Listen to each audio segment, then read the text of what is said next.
La Métrie nació en 1709 y murió en 1751. Fue uno de los pensadores más provocadores del siglo XVIII, conocido por su defensa radical del materialismo y por su crítica a la religión y al dualismo cartesiano. Médico de formación, trasladó su conocimiento del cuerpo humano al terreno filosófico, convencido de que toda explicación del hombre debía fundarse en la fisiología y en la experiencia sensible, no en supuestos metafísicos. Su obra más influyente, El hombre-máquina, publicada en 1747 en Francia, expone de manera clara su tesis fundamental. El ser humano no es más que un organismo material complejo, comparable a una máquina perfectamente organizada. En oposición a Descartes, que distinguía entre el cuerpo mecánico y el alma espiritual, la Métrie sostuvo que la conciencia, el pensamiento y las pasiones eran productos del cuerpo, resultado de la organización de la materia y de los movimientos del cerebro. De este modo negaba toda necesidad de postular un alma inmaterial o inmortal. La filosofía de la Métrie es radicalmente hedonista. Según él, el fin natural del ser humano es la búsqueda del placer y la evitación del dolor. La moral no se funda en preceptos divinos ni en verdades eternas, sino en la naturaleza misma, que impulsa a los seres a disfrutar de sus facultades. Esto lo llevó a sostener una ética basada en la felicidad y en la satisfacción de los deseos, defendiendo que la virtud o la bondad no es más que un modo de organizar los placeres de manera inteligente y equilibrada. En el plano político y social, la Métrie se mostró escéptico respecto a las instituciones tradicionales que pretendían fundar su legitimidad en la religión o en un orden natural jerárquico. Si el hombre es una máquina sensible, la educación y las condiciones materiales son decisivas para su desarrollo. De ahí que defendiera la tolerancia y una visión más igualitaria de la sociedad, aunque sin elaborar un sistema político tan preciso como el de otros ilustrados. La recepción de su pensamiento fue escandalosa. Acusado de ateísmo y de inmoralidad, tuvo que exiliarse y encontró finalmente refugio en la corte de Federico II de Prusia, donde murió prematuramente. Sin embargo, su legado perdura como uno de los intentos más coherentes y audaces de explicar al ser humano desde una perspectiva puramente materialista, anticipando debates modernos sobre la relación entre mente y cerebro, por ejemplo.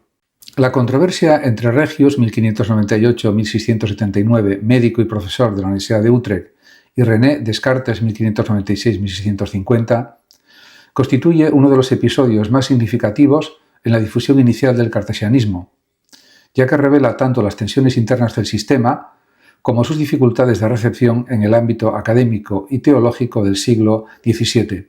En un principio, Regius fue un ferviente admirador y difusor de la filosofía cartesiana, fascinado por el método deductivo y la claridad de los principios propuestos en el discurso del método y en las meditaciones, se convirtió en uno de los primeros propagadores de la nueva filosofía natural en los Países Bajos. Sin embargo, su modo de interpretarla introdujo matices propios que Descartes consideró desviaciones peligrosas.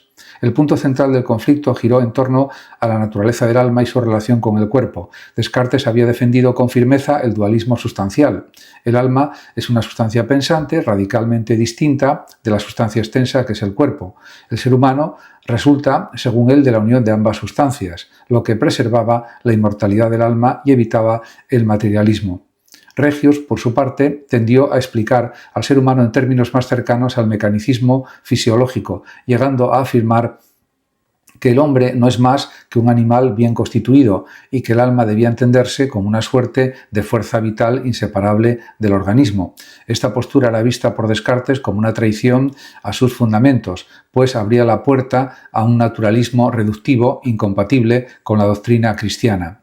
Además, el conflicto se agudizó cuando Regius comenzó a enseñar sus propias conclusiones en Utrecht, provocando la reacción de los teólogos y de la Facultad de Teología, que veían en esas tesis un riesgo para la ortodoxia. Descartes, preocupado por el descrédito que podía acarrearle, tomó distancia y escribió cartas criticando públicamente a su antiguo discípulo. La polémica alcanzó tal intensidad que en 1642 el teólogo Gisbertus Boetius aprovechó las divergencias para atacar tanto a Regius como al propio Descartes, acusándolos de introducir doctrinas peligrosas. En consecuencia, lo que comenzó como una alianza intelectual derivó en una ruptura amarga. Descartes defendía la pureza de su sistema filosófico y la necesidad de mantener el dualismo como garante de la espiritualidad humana, mientras que Regius, más inclinado a la práctica médica y al experimentalismo, buscaba adaptar el cartesianismo a un marco más naturalista. La controversia puso de relieve también la fragilidad del proyecto cartesiano frente a interpretaciones heterodoxas y marcó un hito en la historia de la recepción de la filosofía moderna, mostrando la tensión entre la fidelidad doctrinal y la autonomía interpretativa de sus primeros seguidores. Jean Meslier, 1664-1729, fue un cura rural francés que ocupa un lugar singular en la historia de la filosofía, porque tras llevar una vida aparentemente obediente como párroco, dejó al morir un manuscrito monumental, el Testamento, de más de 1000 páginas, donde volcó un pensamiento radicalmente opuesto a su práctica pública. En esas páginas emerge un ateísmo militante y una crítica feroz tanto a la religión como al orden social de su tiempo.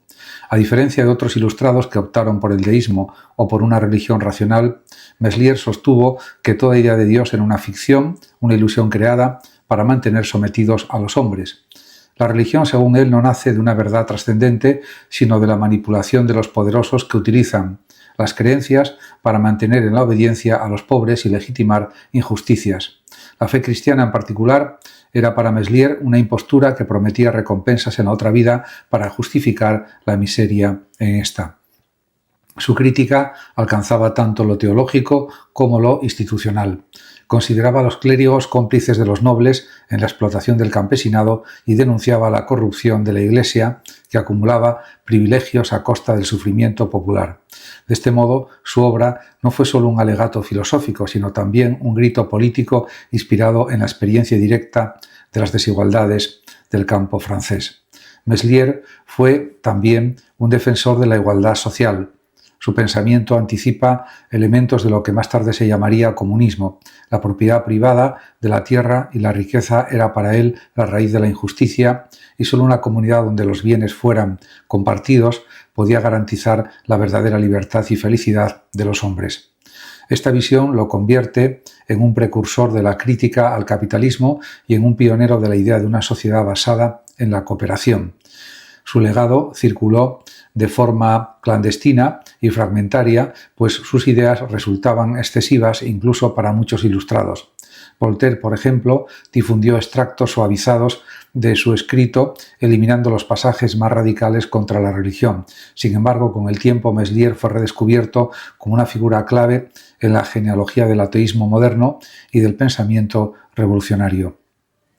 En síntesis, Meslier representa una voz incómoda pero luminosa, un sacerdote que desde el silencio de su parroquia escribió una de las críticas más contundentes contra Dios, la Iglesia y la injusticia social, proponiendo en su lugar una utopía igualitaria y materialista.